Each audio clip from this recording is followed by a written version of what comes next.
From Alex, Aaron, and Rob Jacobson from the road earlier in the first hour. And the second hour, lots of breaking information. Check Infowars.com for more news that's breaking it seems like every hour from Kurt Nimmo, Paul Joseph Watson, and others. We continue now with our conversation with Jim Marrs, author and investigative researcher. We're talking about zombie banks, and now we're going to get into human zombies or degenerative human zombies, because there seems to be this rise of the zombie apocalypse in America that I don't know what's behind it, but there are several cases now of people losing their minds and then feasting on other humans. And the CDC has even warned us about a zombie apocalypse, and they're gonna have a handle on it. This is true. I'm not making this up. It's an official page on the CDC's website, U.S. government's website, warning us about a zombie apocalypse.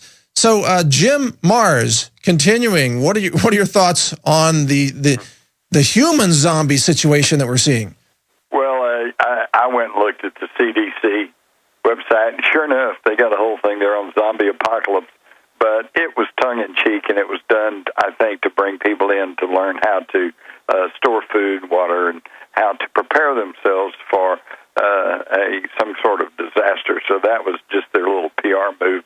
Yeah. It is interesting, though. And what it brings to me, Mike, is the question, the age-old question of does art imitate life or life imitate art?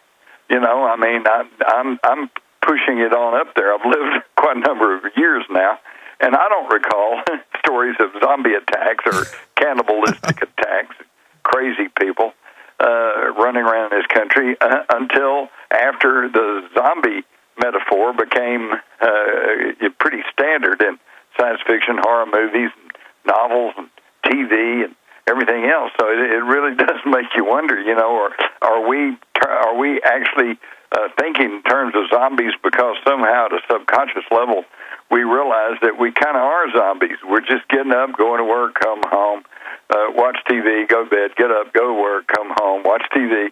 You know, have we kind of been turned into zombies, and we kind of subconsciously realize that? Does that explain our fascination with zombies? Clearly. Well, those are people that I call functional zombies, Jim. They're functional zombies. They can still go to work and punch a clock. They can still, watch the news. They can still line up and get their vaccine shot and so on. But yeah, they're zombies. They're sleepwalking through life. And I got to think that some of this has to be just the incredible cumulative burden of all the chemicals from the vaccines, from the fluoride, the aspartame, the food additives, over-the-counter medications, pesticides, all of that. And then some people just cross that threshold, and sometimes perhaps a street drug causes them to do that. They blame this latest person on so-called bath salts, which is just a sort of a street name for a designer drug. But what got me was early on they were trying to say that bath salts was some sort of LSD. It's not. I don't know what bath salts is supposed to be. I don't know either. It's some kind of designer synthetically created molecule but some people thought they were actually bath salts, and they are now afraid to buy bath salts and put them in their bath because they think they're going to turn into zombies. That's not the case, folks. No. Bath salts are okay. Just don't sniff them. Yeah. Don't melt them down and inject them into your veins. That's probably a pretty good principle for anything. Yeah, for anything. Yeah, including vaccines. Yeah. Think about it. If you injected peanut butter into your veins, you might go crazy too. So what are they going to do? Declare war on peanut butter next? Who knows? See, this is pretty typical, though, of our society's reaction. We all try to blame a drug. We try to blame guns. We try to blame any kind of, non-organic thing or drugs or whatever. I know. 20 seconds, Jim. Do what? We're running out of time, man. I got to thank you. We seldom think about what are the causes for all this. Yeah, well said. Jim Marrs, thanks for joining us today. It's been great having you on, everybody.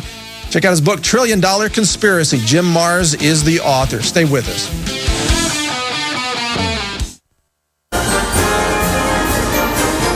All right, what a day, what a broadcast, what a transmission, incredible. And we've got more coming. Wait till you see this. I've got a surprise for you today that you are going to absolutely love. We have a surprise exclusive release of a brand new satire animation. Yeah, remember the TSA Help Wanted animation that we put together? That was something from the crazy mind of yours truly. And so I put together a new one called 7 Reasons to Re-elect Obama. Yep. And we're going to play that in a few minutes. And what, you didn't know? You didn't know I was an Obama supporter? I'm a huge Obama supporter. Are you kidding me? In fact, I came up with 7 good reasons to re-elect Obama. And I just felt so just emotionally driven by that I wanted to share it with all of the Alex Jones listeners. I'm sure Alex won't mind. You know, let's vote for Obama. Come on, 7 reasons. Anyway, that's coming up in just a few minutes. But before that, and by the way, you know, everybody out there, all you people who keep contacting me over through Natural News and you want me to get something to Alex, that doesn't work, okay? I never see Alex because the only time I'm here is when he's not here. Think about it. I never see Alex. I mean, I talk to him on the phone occasionally, but I can't get stuff to Alex, really. So that doesn't work. You have to send it to InfoWars Studios. Anyway, here's a note that I wrote down that was an important discussion point about something earlier. Remember the Ted Turner video that you saw in the previous hour? And was that We Are Change that recorded that? Yes. Yeah, We Are Change.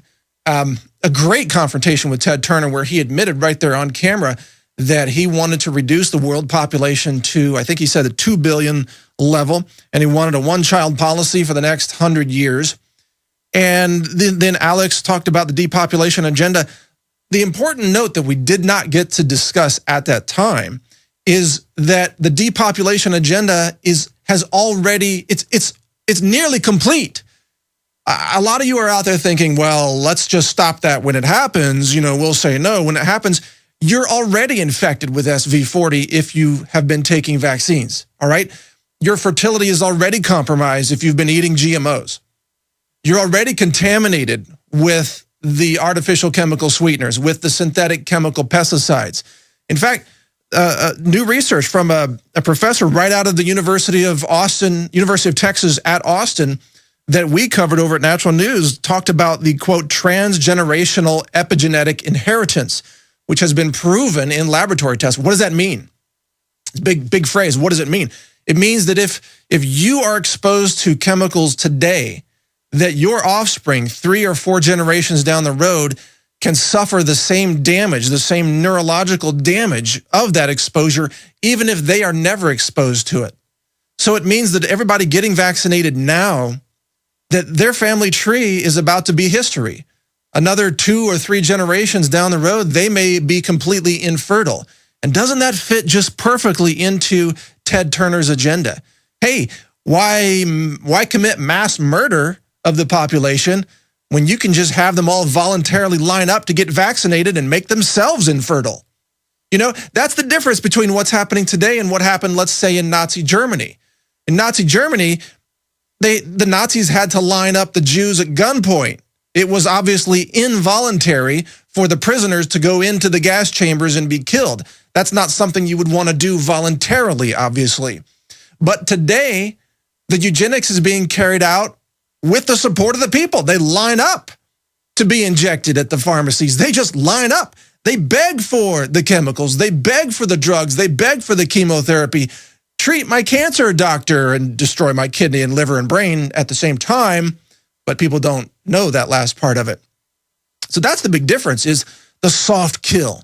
It is already upon us. Don't think that you're going to have time to defend against this. If you aren't already standing up and speaking out and sharing this information with people, you're late.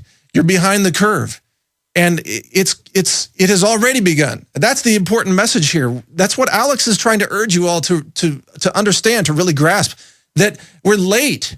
Okay, we have a good shot at restoring liberty, restoring our republic, and defeating these globalist eugenicists.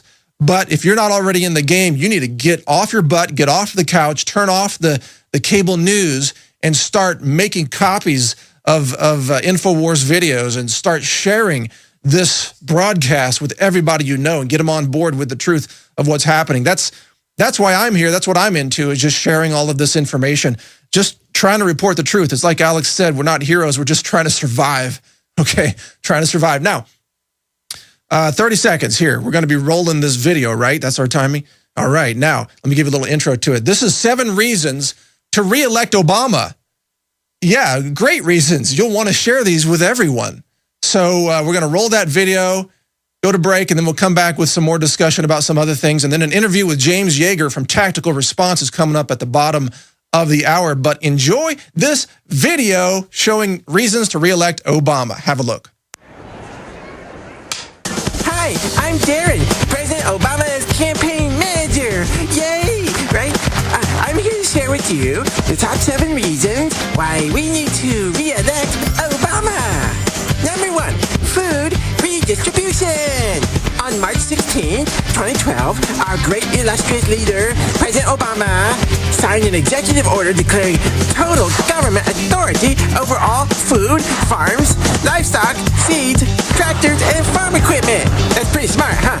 Isn't it wonderful? Instead of greedy capitalist farmers hoarding all of their own food, now the compassionate government can take the extra food and redistribute that food to those in need. Don't call it communism. It's just mandatory charity. Who says government doesn't have a heart, huh? Number 2, vaccine mandates. More vaccines are good for everyone. So when individuals decide they don't want vaccines, that puts all of us at risk. When the great Obama is re-elected, he will use executive orders to authorize armed government vaccine enforcers to make sure that every man, woman, child, and even unborn children are vaccinated. At gunpoint if necessary, because it's all for your own good. It's about government protecting you from you. Number 3, gun control. Here in the Obama administration, we really like gun control because it means that we control the guns, not you. Obama's goal is to remove all the guns from American citizens and place them in the hands of trusted, honorable federal government workers like the TSA, who are keeping America safe from terrorists that might be hiding in your underpants. Sure, our Attorney General, Eric Holder, sold tens of thousands of guns and grenades to the Mexican drug gangs, but he was only trying to enhance America's economy by boosting exports. Arming criminal gangs in Mexico is okay, you see, but allowing law-abiding American citizens to buy guns, that's bad. That's why Eric Holder wins our Big Brother Brainwashing Award. Congratulations! And just really brainwash people into thinking about guns in a vastly different way. Number 4, secret arrest. On December 31st, 2011, our savior Obama signed into law the National Defense Authorization Act, which legalizes secret arrest, detention, interrogation, and torture of American citizens on U.S. soil, with no due process or Bill of Rights, because who has time for all that anyway? And if you don't have anything to hide, you shouldn't mind being interrogated in the first place. Due process only protects criminals, like those people who criticize the government. They should be arrested. And if you help re-elect Obama, we'll make sure that the Bill of Rights never gets in the way of giving out free camping experiences, courtesy of FEMA. Number 5, criminalizing farmers. Under the Obama administration, our government promoted food safety by raiding fresh milk farmers and food distribution centers at gunpoint. See, that's where guns are really good. So, after King Obama is re-elected, we intend to expand this effort to criminalize backyard chickens, small livestock operations, home gardens, and any food source that isn't owned by one of the politically connected mega corporations that gives us campaign contributions. Remember, if your food doesn't come from a factory, it's probably illegal. Number 6, GMOs. Our illustrious leader, Obama, is so supportive of genetically modified foods that we lovingly call him GM-Obama. I know. Working hand in hand with Monsanto and the science-based biotechnology industry, Obama plans to outlaw all heirloom seeds and then introduce new GMO crops engineered by our favorite technology superhero, Mr. Bill Gates. You'll love the new foods: flu-shot corn on the cob, BP tomatoes containing core exit, monkey berries that we feed to the TSA, and our new